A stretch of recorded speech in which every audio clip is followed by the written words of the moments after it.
Shirley ചാനലിൻ്റെ ഇന്നത്തെ പുതിയ വീഡിയോയിലേക്ക് എല്ലാ കൂട്ടുകാർക്കും സ്നേഹത്തോടെ സ്വാഗതം. ഇന്ന് നമ്മളൊരു കുഞ്ഞൊരു റെസിപ്പി ആയിട്ടാണ് വരുന്നത്. അതായത് എണ്ണ അധികം ചേർക്കാതെ, കുക്കിംഗ് ഓയിൽ അധികം ചേർക്കാതെയുള്ള ഒരു ചിക്കൻ ഫ്രൈ ആണ് ചെയ്യാൻ പോകുന്നത്. ഫ്രൈ എന്ന് പറയാനും പറ്റില്ല.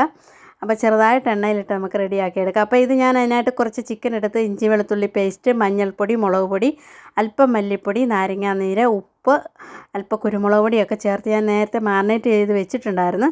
അപ്പോൾ ഞാനിത് അടുപ്പത്ത് വെച്ച് ചെറുതീയിലിട്ടത്, വെള്ളമൊന്നും ചേർത്തിട്ടില്ല. നമുക്കത് വെന്ത് നന്നായിട്ട് വറ്റിച്ചെടുക്കാം. അപ്പോൾ നമ്മളിത് വെള്ളമൊക്കെ ഒഴിക്കാതെ ഒന്ന് തീ കൊടുത്തു കഴിഞ്ഞാൽ അത് തിളച്ച് വരുമ്പോഴത്തേന് ചെറുതീയിലത് ഇട്ട് മൂടി വെക്കുക നന്നായിട്ട്. വെള്ളം വീണ്ടും വറ്റിയില്ലെന്നുണ്ടെങ്കിൽ വീണ്ടും നമ്മൾ അതിൻ്റെ ഫ്ലെയിം കുറച്ചുകൂടെ കൂട്ടി വെച്ച് നമുക്ക് ഈ ചിക്കൻ വറ്റിച്ചെടുക്കാം നന്നായിട്ട്.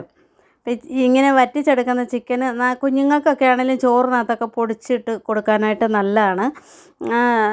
അധികം എണ്ണയിൽ വറുക്കാത്ത ഫുഡുകൾ എപ്പോഴും നമുക്ക് ആരോഗ്യകരമാണ്. അപ്പോൾ ആ ചിക്കന് ഞാനത് നന്നായിട്ട് വറ്റിച്ചെടുത്തിട്ടുണ്ട്. അല്പം പോലും വെള്ളം ഇല്ലാതെ നമ്മളത് വറ്റിച്ചെടുത്തിട്ടുണ്ട്. അപ്പോൾ നമ്മൾ അത് എങ്ങനെയാണ് അതിലേക്ക് എണ്ണ ചേർത്ത് കൊടുക്കുന്നത്, അല്ലെങ്കിൽ വെളിച്ചെണ്ണയോ കുക്കിംഗ് ഓയിലോ എന്തെങ്കിലും നമുക്ക് ചേർത്ത് കൊടുത്ത് ചെറുതായിട്ട് അതൊന്നും ഫ്രൈ ചെയ്തെടുക്കുക. അധികം എണ്ണ ഒഴിക്കുന്നില്ല, ഒന്ന് പുരട്ടി എടുക്കുന്നതേ ഉള്ളൂ.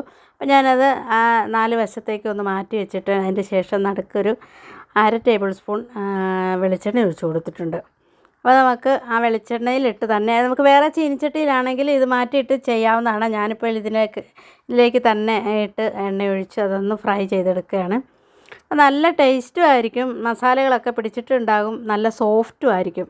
അപ്പോൾ അതിലേക്ക് അല്പം കരിവേപ്പിലയൊക്കെ ഇട്ട് കൊടുത്തിട്ട് നമുക്ക് അത് അല്പം നാരങ്ങാനീരൊക്കെ വേണമെങ്കിൽ ചേർത്ത് കൊടുക്കാം, ഉള്ളിയൊക്കെ അരിഞ്ഞിട്ട് കൊടുക്കാം. അപ്പോൾ നമുക്കിത് ഇങ്ങനെ ചെയ്തെടുക്കുന്നത് കുഞ്ഞുങ്ങൾക്കാണ് ഏറ്റവും മെയിനായിട്ട് നമുക്കിത് കൊടുക്കാൻ പറ്റുന്നത്. പ്രായം എല്ലാം മുതിർന്നവർക്ക് നല്ലതാണ്.